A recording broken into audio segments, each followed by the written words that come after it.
everybody. I'm Miss Tammy from Giggle Monkey Toys, and I am here today to read to you a story that's one of my favorites. I used to read this to my kindergartners every year when we did our unit on space. And it's called If You Decide to Go to the Moon by Faith McNulty, and it's illustrated by Stephen Kellogg. There's some amazing things that happen in this story. So as I'm reading, I want you to think about if these are things that you could really do, or if these are things that you'd like to maybe act out and do make-believe with. So let's find out what happens if you decide to go to the moon.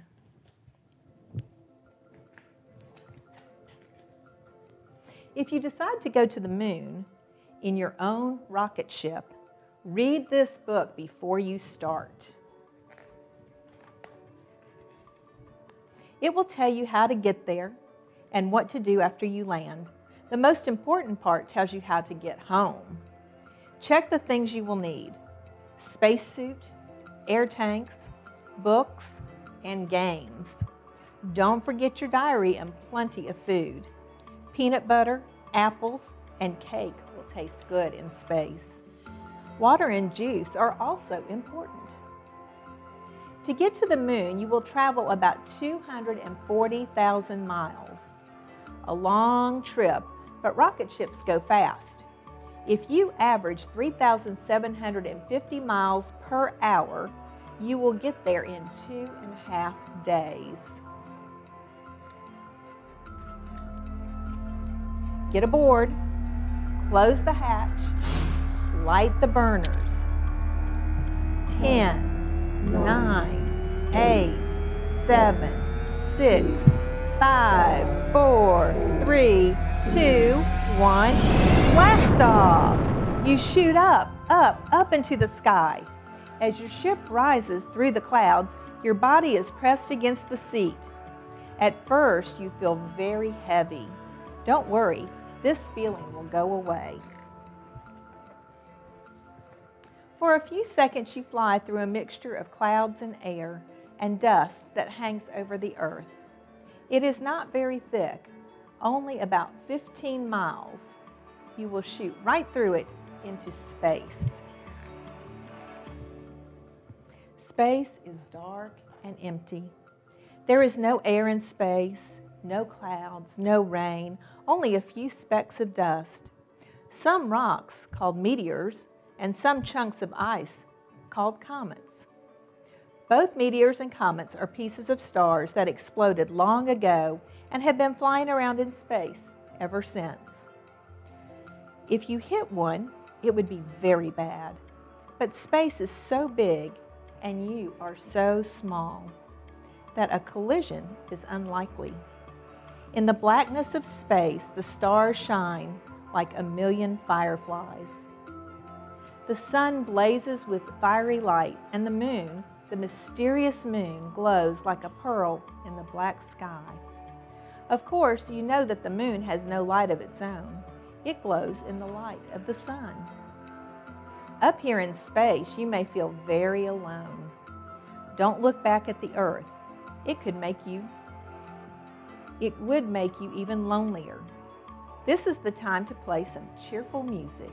Eat a peanut butter sandwich, keep your eyes fixed on the shining moon, and settle down for a long ride. Relax.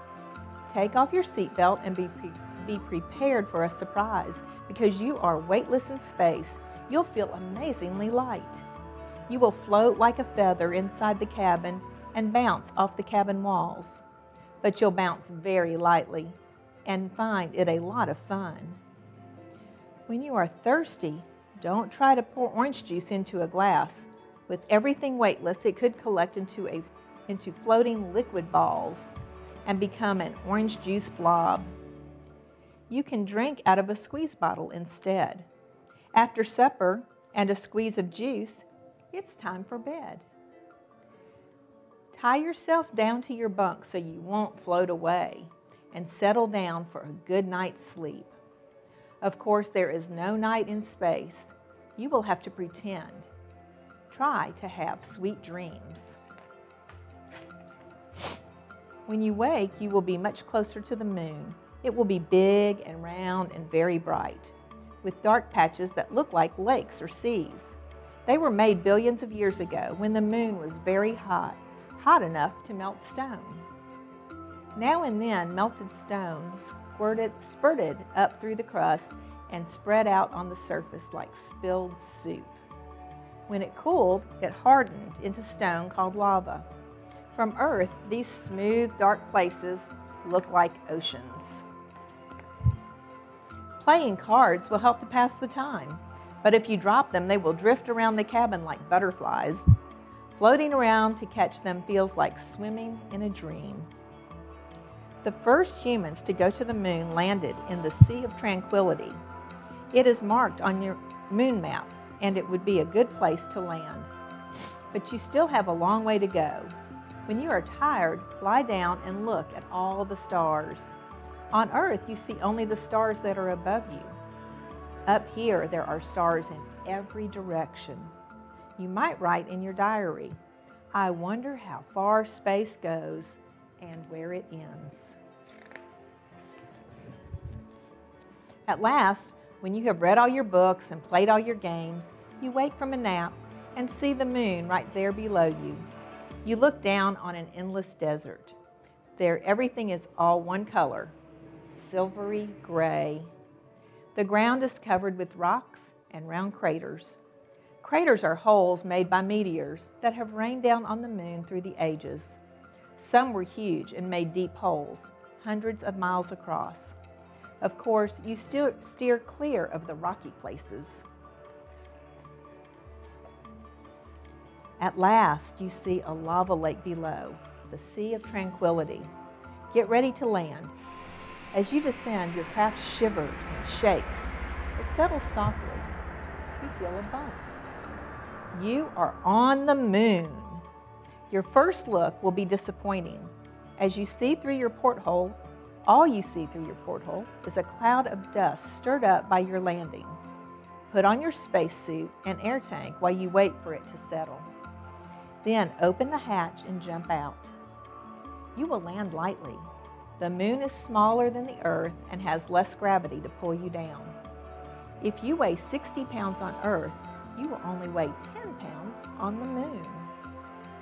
Your first step will be difficult. You will rise in the air and leap forward like a kangaroo.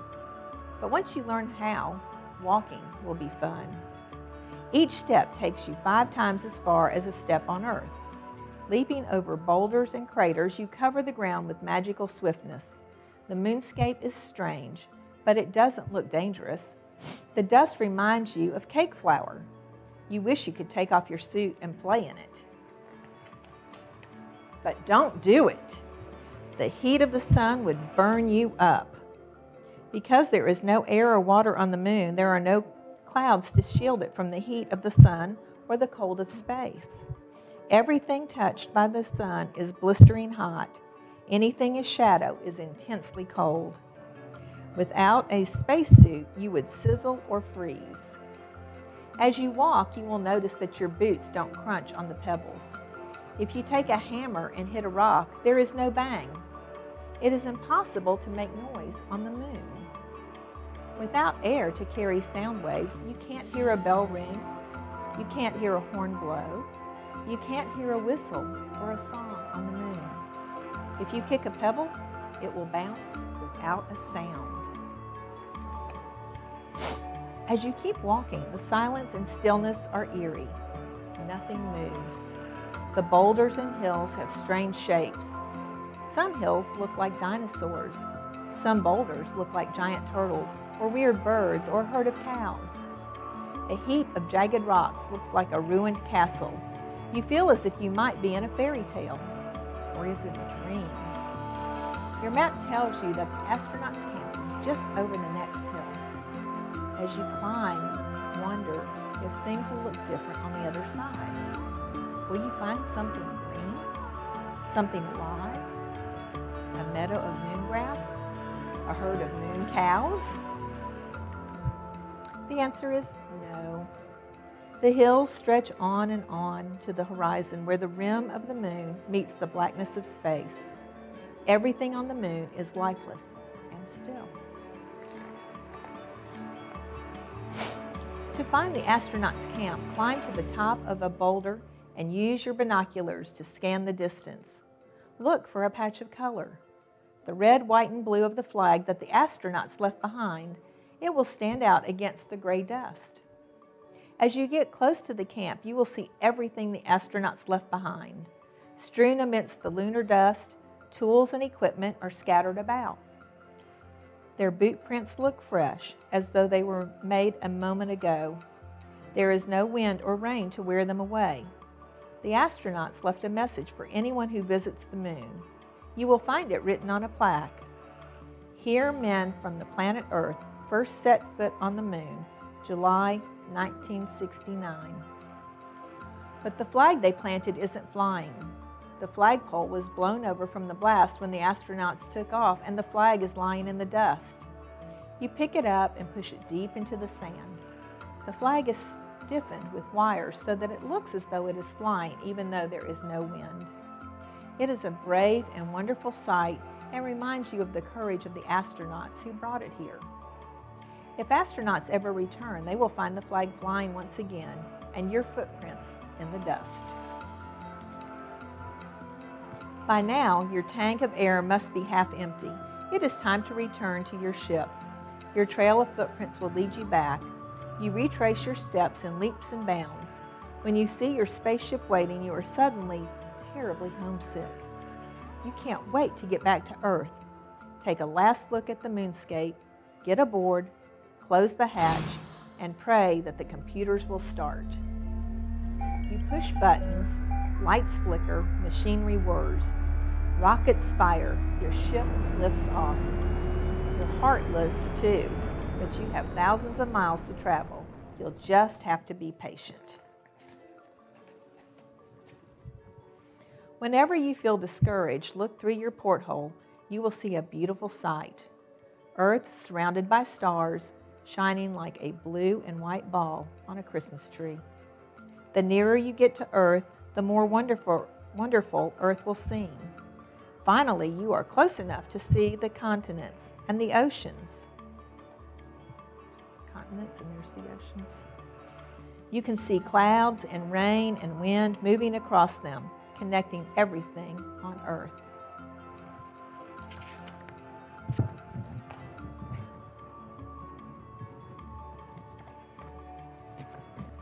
As you look down at the oceans, you think of all the animals that live there.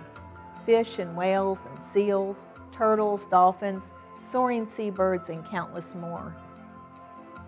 You can see the snow cap at the North Pole and imagine great white bears wandering over the ice floes.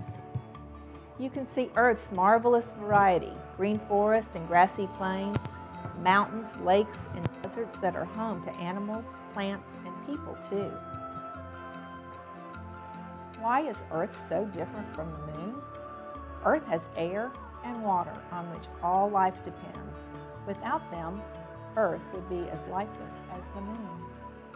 Air and water are Earth's special blessings. We must guard them well.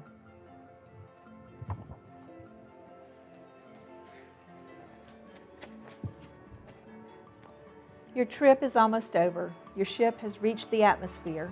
You drop down through clouds and land on green grass.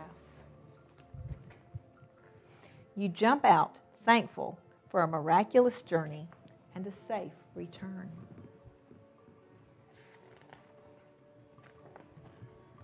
As you bend down to kiss the ground, you promise you will always do your best to protect all life on our beautiful Earth.